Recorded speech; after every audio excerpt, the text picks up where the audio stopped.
Hello बच्चों, आज हम डिस्कस करने वाले हैं कि जो सीबीएसई का भी सैम्पल पेपर आया है सीबीएसई की तरफ से 2023 और 25 सेशन के लिए उसको डिस्कस करेंगे कि उस सैम्पल पेपर में कुछ चेंजेस हैं लास्ट ईयर के अकॉर्डिंग या सेम एज इट इज है। तो ओवरऑल तो अगर मैं क्वेश्चन देखा जाए तो क्वेश्चन 33 क्वेश्चन है जैसे पहले लास्ट ईयर आपका था, और सेक्शन भी सेम है A B C D E. तो पहला सेक्शन जैसे आपको पता है कि एमसीक्यू बेस्ड होता है, एसएससी रीजन के क्वेश्चन होते हैं। अगर सेक्शन बी की बात किया जाए तो उसमें 5 मार्क्स की 2 क्वेश्चन है। अगर सेक्शन सी की बात किया जाए तो 3 मार्क्स वाले क्वेश्चन है। और सेक्शन सी में डी में तो केस स्टडी बेस्ड क्वेश्चन है जो लास्ट ईयर थे। और सेक्शन ई में 3 लॉन्ग आंसर क्वेश्चन है जो कि 5 मार्क्स है। तो लास्ट ईयर भी सेम ऐसे था। अब आते हैं क्वेश्चन पे। अगर मैं पहले क्वेश्चन की बात करूं तो दिया हुआ a uniform electric field pointing in positive x direction in a region let A be the origin B the point on the x axis. और कोऑर्डिनेट दिया हुआ वाई कोऑर्डिनेट दिया हुआ तो पोटेंशियल में रिलेशन पूछा हुआ है। तो ये भी बहुत सिंपल क्वेश्चन है। बेसिक प्रॉपर्टी है कि इलेक्ट्रिक फील्ड की डायरेक्शन में पोटेंशियल गिव करता है। तो बहुत सिंपल क्वेश्चन है, नॉर्मल आपको आता होगा। अगला क्वेश्चन है कि कंडक्टिंग वायर दिया हुआ है, दो चार्ज कंडक्टिंग स्फीयर, एक का रेडियस r1 है एक का r2 है। तो पूछा हुआ कि अगर उनको टच कर दिया जाए तो मैग्नीट्यूड ऑफ इलेक्ट्रिक फील्ड उनके सरफेस बताना है। ये भी प्रीवियस क्वेश्चन है और कई बार क्वेश्चन रिपीट हो चुका है। ये भी क्वेश्चन इजी में कंसीडर किया जाएगा, ऑलरेडी कई बार क्वेश्चन पूछा जा चुका है। नेक्स्ट है कि एक लॉन्ग वायर है, उसका रेडियस ए है, करंट आई है। और फिर पूछा हुआ हमें magnitude magnetic field at a point a by 2 above the surface of wire to that a point a by 2 below its surface। Means wire के सरफेस पे a by 2 नीचे जाना और a by 2 ऊपर जाना। तो सिंपल ऐसे कह सकते हो कि सेंटर से 1.5 है और सेंटर से a by 2। ये भी प्रीवियस क्वेश्चन थोड़ा सा लैंग्वेज चेंज किया, बाकी क्वेश्चन आ चुका पहले भी। अगला diffraction effect can be observed in. ये भी फैक्ट विद क्वेश्चन है, ये भी एनसीईआरटी बेस्ड है, इसमें भी कोई चेंजेस नहीं है, ये भी सिंपल क्वेश्चन है। नेक्स्ट दिया हुआ है कैस्टल पे क्वेश्चन आ रखा है कि क्रॉस सेक्शन एरिया दिया हुआ है, उनके बीच का डिस्टेंस दिया हुआ है और वोल्टेज दिया हुआ है। तो पूछा हुआ displacement current to the capacitor. ये भी फॉर्मूला बेस्ड क्वेश्चन है जो कि एनसीईआरटी में दिया हुआ है। ये भी क्वेश्चन इसमें भी कुछ न्यूनेस नहीं है, पुराने क्वेश्चन है। अगला भी बहुत सिंपल क्वेश्चन दे रखा है कि रेजिस्टेंस कैपेसिटेंस इंडक्टेंस सबके अक्रॉस पोटेंशियल 10 वोल्ट है। अगर कैपेसिटर को शॉर्ट सर्किट किया जाए तो वोल्टेज अक्रॉस इंडक्टेंस होता होगा। ये भी प्रीवियस क्वेश्चन है, अगर आप सिंपल वेवर करोगे प्रीवियस ईयर के तो आपको ये भी क्वेश्चन मिल जाएगा। तो अभी तक जितने भी हमने क्वेश्चन लिए कोई ऐसा क्वेश्चन नहीं आया जो नया हो, सारे क्वेश्चन प्रीवियस ईयर हैं या किसी न किसी सैंपल में मिल जाएंगे। नेक्स्ट क्वेश्चन है मैट्रिक्स मैचिंग टाइप का, जिसमें दो कॉलम दिया हुआ, कॉलम 1 एंड कॉलम 2। इधर आपके ईएम वेव दिए हुए, ईएम वेव दिया हुआ, यहाँ पे उनके बारे में दिया हुआ कि कैसे उनका प्रोटेक्शन होता है, कौन कैसे प्रोड्यूस हो जाता है। तो भी फैक्ट बेस्ड क्वेश्चन है, ये भी एनसीईआरटी में गिवन है, तो ये भी क्वेश्चन इजी है।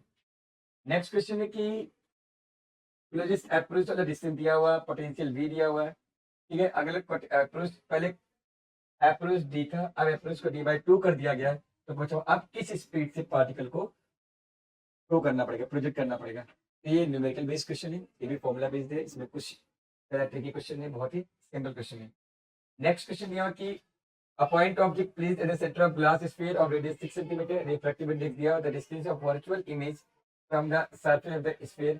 ये आपका क्वेश्चन रे ऑप्टिक्स का है, फॉर्मूला बेस्ड क्वेश्चन है, वही n2 by v minus n1 by u equal to n2 minus n1 divide by r। तो फॉर्मूला बेस्ड क्वेश्चन है, इसमें भी कोई मुश्किल नहीं है। अगला है colours observe on a CD compact disc is due to. ये भी आपका फैक्चुअल बेस्ड क्वेश्चन है, तो ये भी प्रीवियस क्वेश्चन पूछा जा चुका है, तो ये भी कोई मुश्किल क्वेश्चन नहीं है।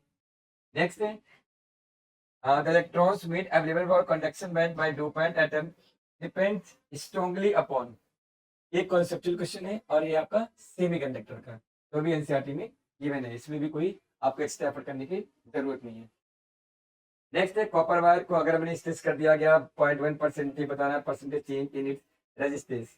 तो ये भी आपका प्रीवियस क्वेश्चन की तरह है। हाँ, डेटा चेंज होता है, मोस्टली ज्यादातर ये क्वेश्चन जब भी आया तो 10% आया है, बट इस बार यहाँ पे 0.1% दिया हुआ है और 10% लेंथ में था, इस बार रेडियस में दिया हुआ है। ये भी क्वेश्चन ज्यादा मुश्किल नहीं है, करंट इलेक्ट्रिसिटी का ये भी क्वेश्चन आसान है। नेक्स्ट है आपका एसएसएल रीजन का। एसएसएल रीजन में दिया कि अगर करंट सेंसिटिविटी को बढ़ा दिया जाए by increasing the number of turns may not necessarily increasing its voltage sensitivity। तो ये भी सेंसिटिविटी पे गैल्वेनोमीटर पे क्वेश्चन है। और गैल्वेनोमीटर वाला चैप्टर जो है आपका वो आपको मिलेगा मूविंग चार्ज एंड मैग्नेटिज्म में, तो उससे क्वेश्चन है। अगला एटम से क्वेश्चन है, in hydrogen atom there is only one electron but its emission spectrum shows many lines. तो भी फैक्ट बेस्ड क्वेश्चन है और आपको थोड़ा बहुत एनालाइज करना रीजन में। अगला है, nuclei having mass number about 60 are least stable when two और more nuclei are combined into heavy nucleus. ये आपका न्यूक्लियाई चैप्टर का है और आपने ग्राफ पढ़ा होगा, ग्राफ बेस्ड क्वेश्चन है। ग्राफ में दिया हुआ कौन सा स्टेबल होता है, कौन सा अनस्टेबल होता है। अगला क्वेश्चन है आपका ड्यूल नेचर का, जिसमें डी ब्रॉगली पे बेस्ड क्वेश्चन है और मोमेंटम से रिलेटेड क्वेश्चन है। ये भी क्वेश्चन आसान है। अगला नेक्स्ट, अगेन आपका ये क्वेश्चन आपका जो है ड्यूल नेचर से रखा है। इसमें आपको वर्क फंक्शन दिया हुआ और आपका फ्रीक्वेंसी दिया हुआ, minimum wavelength associated with the ejected electron. तो मिनिमम वेवलेंथ आपसे पूछा हुआ, ये जो इलेक्ट्रॉन इलेक्ट्रॉन में ये भी मिनिमम वेवलेंथ कितना होगा। तो ये भी फॉर्मूला बेस्ड क्वेश्चन है, कोई मुश्किल नहीं है। अगर नेक्स्ट क्वेश्चन है 18, जो कि आपका वेव ऑप्टिक्स से है और किस चीज से, यंग्स डबल स्लिट एक्सपेरिमेंट से। ये भी न्यूमेरिकल है, ज्यादा मुश्किल नहीं है। इसमें दो वेवलेंथ की लाइट दी हुई है, एक बार 4000 एक बार 6000। ठीक है, what is the least distance from the central maximum when the dark fringe is obtained.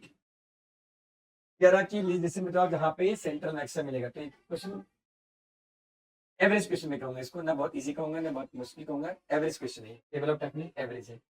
इसलिए इसके चॉइस में भी क्वेश्चन दे रखा है, P and double slit experiment में मोनोक्रोमैटिक लाइट का वेवलेंथ लैम्डा है, इंटेंसिटी आई है, what is the intensity of light at a point where the path difference is lambda by 4। ये क्वेश्चन कई बार आया है, अगर आप प्रीवियस ईयर क्वेश्चन देखोगे या सॉल्व करोगे तो क्वेश्चन कहीं ना कहीं आपको मिल जाएगा। और ये क्वेश्चन आसान है, फॉर्मूला बेस्ड क्वेश्चन है। नेक्स्ट क्वेश्चन आपका आया है मूविंग चार्ज एंड मैग्नेटिज्म से। ये क्वेश्चन आया आपका मूविंग चार्ज एंड मैग्नेटिज्म से। हाँ, ये क्वेश्चन टफ है थोड़ा। इसमें दिया कि P and Q R two identical particles each of, ये न्यूमेरिकल बेस्ड क्वेश्चन है। ये भी आपका न्यूमेरिकल था और दो आइडेंटिकल चार्ज दिए हुए हैं, उनका मास सेम है, उन पे चार्ज सेम है और क्वेश्चन में ये बताना है कि मैग्नेटिक फील्ड किस डायरेक्शन में अप्लाई किया जाए कि इनमें हेड ऑन कोलिजन हो जाए और डायरेक्शन ऑफ मैग्नेटिक फील्ड। ये क्वेश्चन मैं मुश्किल क्वेश्चन बोलूंगा और एक अच्छा क्वेश्चन है। यही मीन्स से थोड़ा सा ऊपर है या कह लो टच करता हुआ है। तो ये बहुत अच्छा क्वेश्चन है, अगर आप लोग सॉल्व करोगे तो आपको अच्छा लगेगा, एक अच्छा क्वेश्चन मिला आपको सेंट्रल पेपर में। बहुत अच्छा क्वेश्चन है तो शायद ये प्रीवियस ईयर पेपर में भी ना मिले। क्वेश्चन बहुत अच्छा है तो न्यूमेरिकल है। नेक्स्ट क्वेश्चन है, a proton is moving with speed this one enter uniform magnetic field at entry velocity vector making angle 30 degree to the direction of magnetic field. Calculate the pitch of helical path described with the charge kinetic energy after completing half of the circle। ये भी numerical है आपका और आपको पता kinetic energy कोई चीज नहीं था तो इसमें कोई दिक्कत नहीं। बी पार्ट में ए पार्ट आपका फॉर्मुला बेस्ड क्वेश्चन है, ये भी फॉर्मुला बेस्ड क्वेश्चन। तो अगर ये जितना मुश्किल था ये वाला क्वेश्चन उतना ही आसान है। नेक्स्ट क्वेश्चन है आपका न्यूक्लियाई से। कह रहा बाइंडिंग एनर्जी दे रखा WXYZ, बाइंडिंग एनर्जी दिया हुआ है और कह रहा कि कौन सा न्यूक्लियर फ्यूजन होगा। आपको ग्राफ देख के बताना है कि कौन सा इसमें से न्यूक्लियर फ्यूजन होगा। ठीक है, identify the following nuclei most likely to undergo nuclear fusion. इनमें से कौन सा न्यूक्लियाई अंडरगो फ्यूजन जाएगा, ठीक है ना, और कौन सा फ्यूजन में जाएगा, ठीक है ना। तो आपको XYW जब दे रखा, मास नंबर दे रखा है इधर बाइंडिंग एनर्जी पर न्यूक्लियर, तो इसमें अच्छा क्वेश्चन ही न्यूमेरिकल तो एवरेज टाइप का न्यूमेरिकल है, तो मैं इसे एवरेज बोलूंगा। एवरेज टाइप का न्यूमेरिकल है तो न्यूमेरिकल आपका एवरेज है ये। नेक्स्ट आपका सबको डेटा दिया हुआ है इसी में। नेक्स्ट दिया हुआ है कि cylindrical conductor of length L cross section area is connected to a DC source under the influence of electric field that drift to the source. The free electrons being to drift in opposite direction of the field. Draw the curve showing the dependency of drift velocity on relaxation time. तो drift velocity और relaxation time में आपको graph बनाना है। Formula based question है, formula आपको पता होगा drift velocity का और रिलैक्सेशन टाइम में रिलेशन है, उनमें सिंपल आपको ग्राफ बनाना है। तो ये आसान है ग्राफ बनाने के लिए, ज्यादा मुश्किल क्वेश्चन है, आसान क्वेश्चन है। अगला क्वेश्चन दिया हुआ कि if the DC source, T का सेकंड पार्ट दिया हुआ है, if the DC source is replaced by source which current change its magnitude with time this one. मतलब एक तरीके से डीसी को अगर मैं एसी दिया जाए, frequency of variation of the current, then determine the average drift velocity of the free electron over one complete cycle।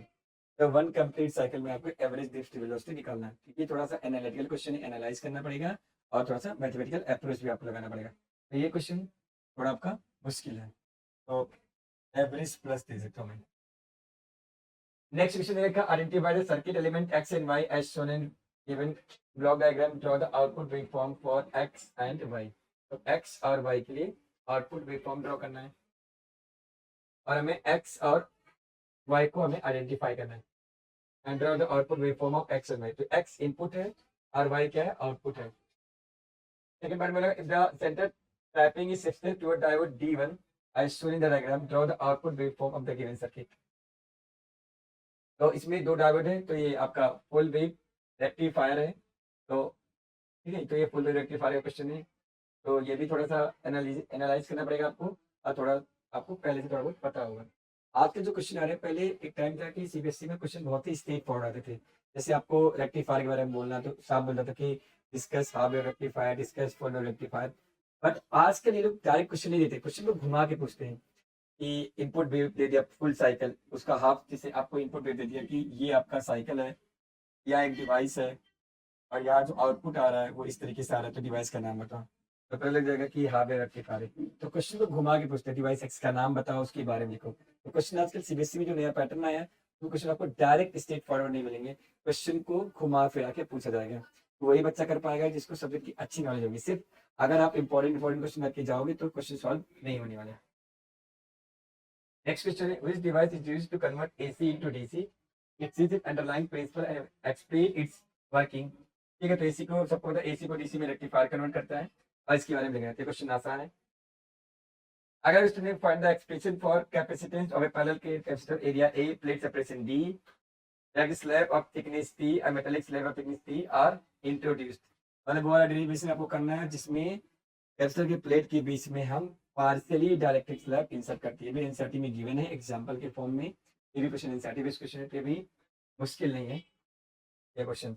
Next है, draw a ray diagram for the formation of image by Cassegrain telescope. ठीक है, और पूछा why these types of telescope are preferred over refracting type telescope. तो जो Cassegrain telescope होता है ये आपका रिफ्लेक्टिंग टेलीस्कोप होता है।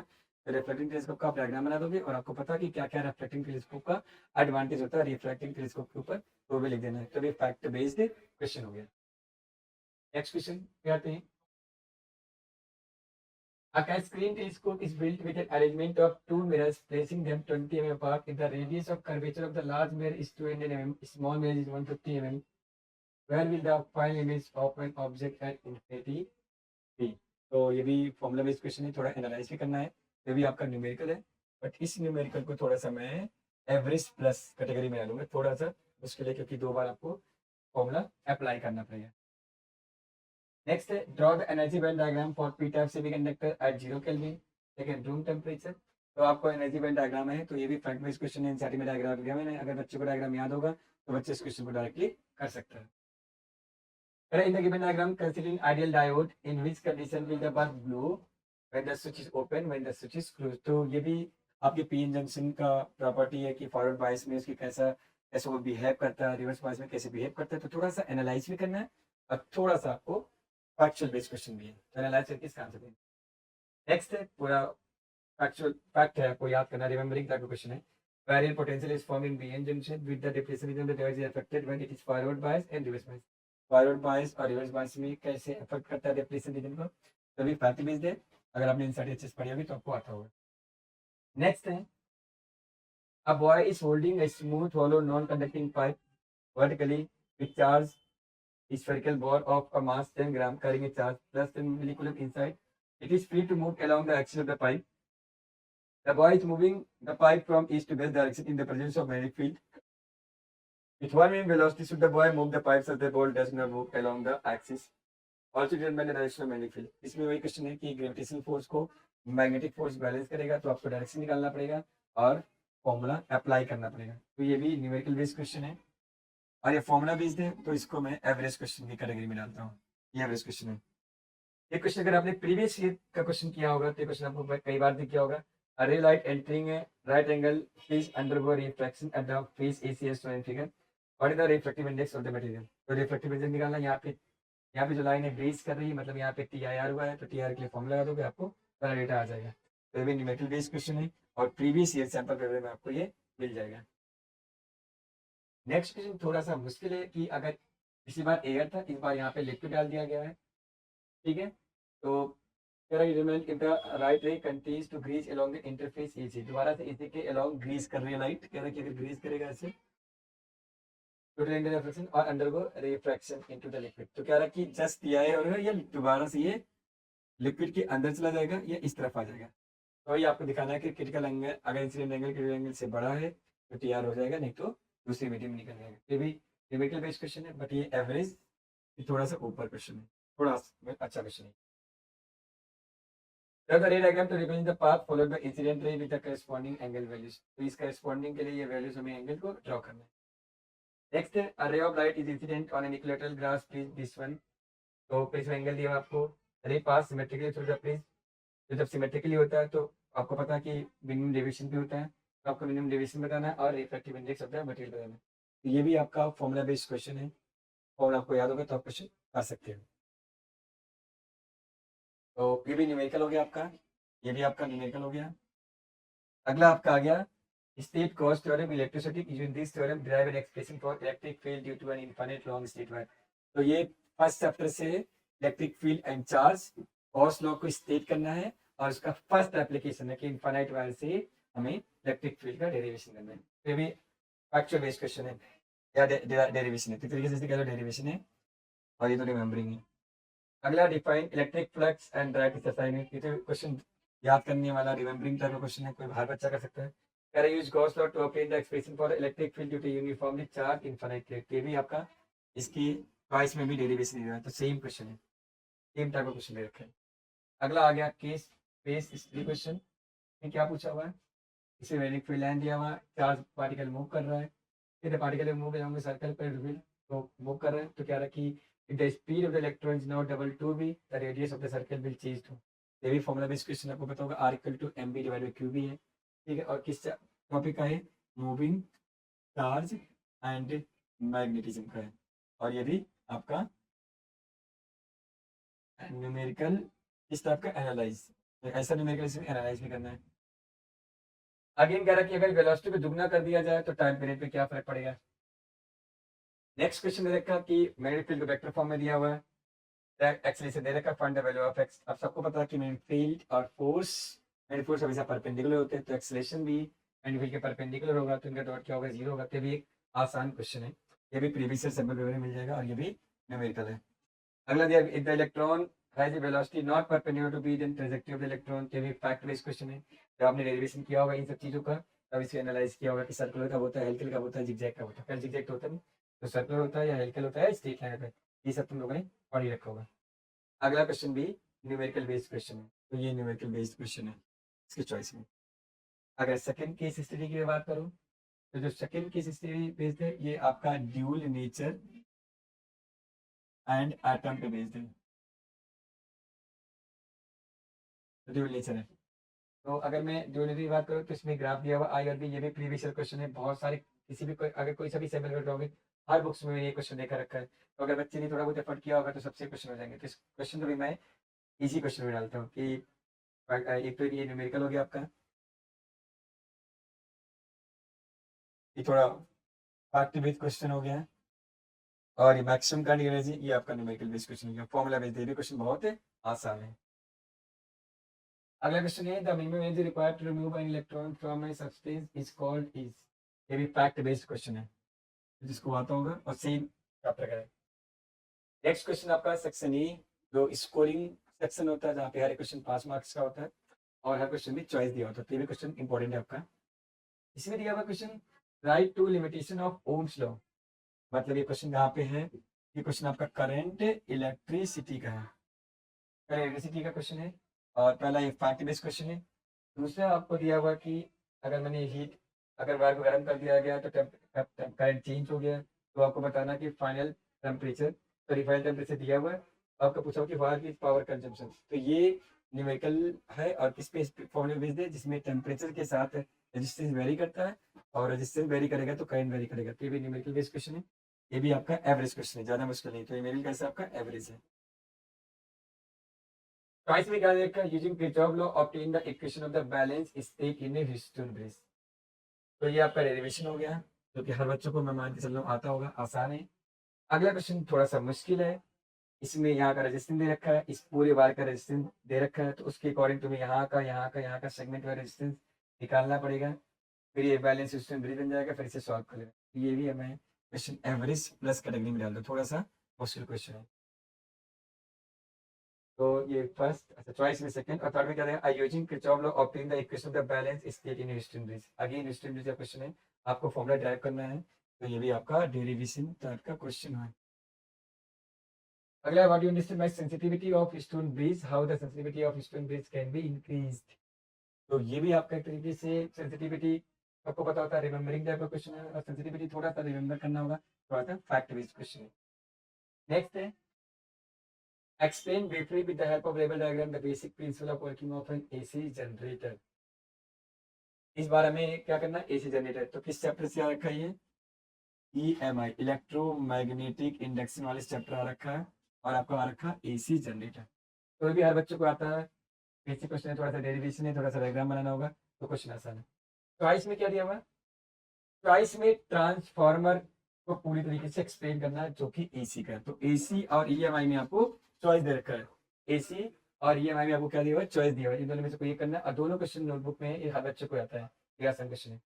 अगला है, a giant refracting telescope at an observatory at an objective length of focal length 15 metre, eyepiece क्या दिया है, what is the angular magnification of the telescope, formula based, pure formula based question है। अगला दिया हुआ कि if the telescope is used to view the moon, what is the diameter of the moon found by the objective lens. ये भी NCERT में question दिया हुआ है, ये क्वेश्चन एनसीईआरटी में दिया हुआ है, तो इसलिए मैं इस क्वेश्चन को आसान इजी कैटेगरी में डालूंगा। ये भी इजी है क्योंकि फॉर्मूला बेस्ड है, तो दोनों न्यूमेरिकल हैं, और दोनों क्वेश्चन कैसे इजी हैं।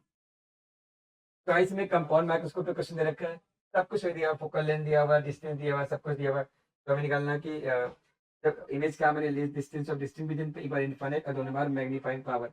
अगेन फॉर्मूला बेस्ड क्वेश्चन है, कोई ज़्यादा एफर्ट नहीं करना, ये भी न्यूमेरिकल आपका इजी है, तो न्यूमेरिकल है, और कैसे न्यूमेरिकल है, इजी है। नेक्स्ट,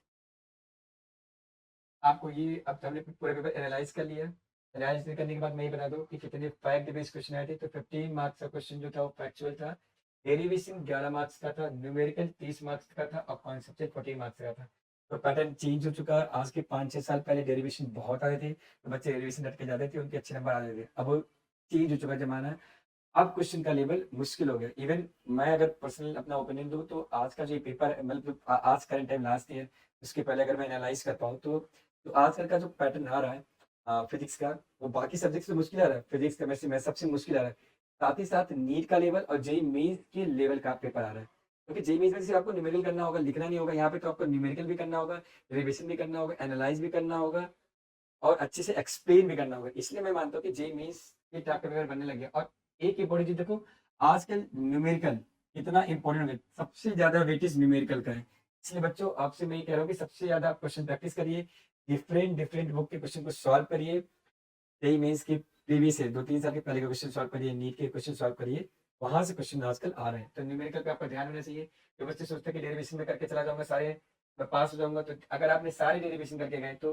11 मार्क्स से क्वेश्चन आएगा। कॉन्सेप्चुअल का भी ज्यादा क्वेश्चन आ रहा है और फैक्ट बेस्ड आ रहा है, तो पहला फोकस आपका होना चाहिए न्यूमेरिकल पे, दूसरा कॉन्सेप्चुअल पे। क्यों कॉन्सेप्चुअल फोकस इसलिए होना चाहिए, तो अगर आप कॉन्सेप्चुअल बेस्ड क्वेश्चन करोगे, तो आपका कहीं ना कहीं न्यूमेरिकल करने की एबिलिटी भी इम्प्रूव होगी। तो ज़्यादा से ज़्यादा प्रैक्टिस करना है, कॉन्सेप्ट क्वेश्चन को सॉल्व करना है।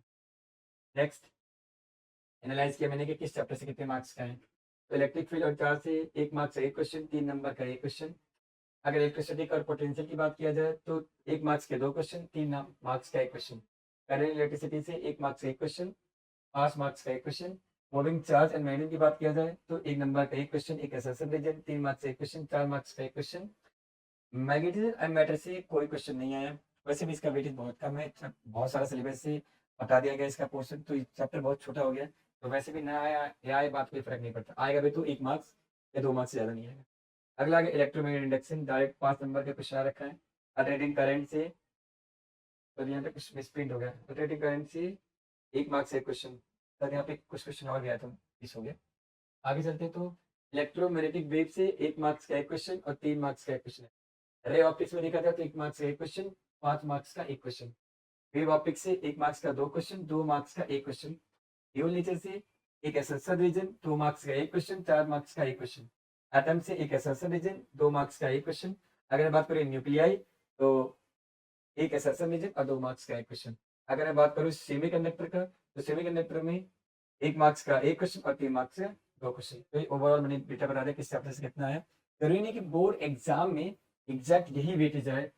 जैसे अगर मैं बोलूँ एटम से तो 2, एक 3 नंबर का है क्वेश्चन। ज़रूरी नहीं कि 3 5 भी बन सकता है या 3 2 भी हो सकता है। तो ज़रूरी नहीं कि ऐसा है। लेकिन हमें ये मिल गया कि पेपर आसान नहीं आने वाला, पेपर मुश्किल आएगा। उसके इन द टर्म जो बच्चे सोचते हैं कि मैं न्यूमेरिकल सॉरी डेरिवेशन करके चला जाऊँ, सिर्फ़ याद कर लूँ चीज़ों को, तो काम नहीं चलने वाला। न्यूमेरिकल आपको करना होगा और जो न्यूमेरिकल आजकल आ रहे हैं सिर्फ़ एनसीईआरटी बेस्ड नहीं आ रहे हैं, एनसीईआरटी के बाहर के भी न्यूमेरिकल हैं। हाँ, वो आसान है, तब आपके लिए आसान होगा जब आप बहुत सारे क्वेश्चंस करके जाओगे, नहीं तो पेपर आपसे मुश्किल होने वाला है। और केमिस्ट्री की बात की जाए तो केमिस्ट्री का जो पेपर आता है बिल्कुल स्टेट बुक से आता है, बायो का भी बिल्कुल स्टेट बुक से आता है, मैथ में थोड़ा बहुत बाहरी क्वेश्चन होते हैं, लेकिन फिजिक्स तो मुश्किल सब्जेक्ट है अभी और ज़्यादा डे बाय डे मुश्किल इसको बनाया जा रहा है। तो लेकिन हाँ, ये एक और अच्छी बात है कि जब पेपर मुश्किल आ रहा है, तो मार्किंग भी रिलीज़ होता है कि लास्ट में कई सारे बच्चों के पेपर खराब हो गए थे। तो जब मैंने उनसे बात किया तो उन्होंने बोला कि मेरे पेपर अच्छा नहीं हुआ, मेरे मार्क्स बहुत बुरे आए, लेकिन बाद में जब फाइनल रिजल्ट आया तो उनके मार्क्स बहुत अच्छे आए थे। तो अगर आप करके जाओगे, क्वेश्चन को अटेम्प्ट करोगे, मे बी आपका फाइनल कंक्लूजन नहीं आ पाया, आंसर नहीं आ पाया, अगर आपने एफर्ट दिया, टीचर को दिख रहा है कि मुश्किल क्वेश्चन में आपने एफर्ट डाला है, तो आपको उसको मार्क्स मिलेंगे। ठीक है? तो आपको कोई क्वेश्चन नहीं छोड़ना है, सारे क्वेश्चन करके आने हैं और जो चीज़ें मैंने बताया उसको नोटिस करना है। अगर आप लोग को चाहिए कि मैं इसका सॉल्यूशन भी डाल दूँ, तो कमेंट करके बताओ कि अगर आप लोग को इस क्वेश्चन पेपर का सॉल्यूशन चाहिए, तो उसका भी एक वीडियो मैं बना दूँगा। ठीक है? तब तक के लिए आप लोग को best of luck for your mid term exam के लिए। Thank you.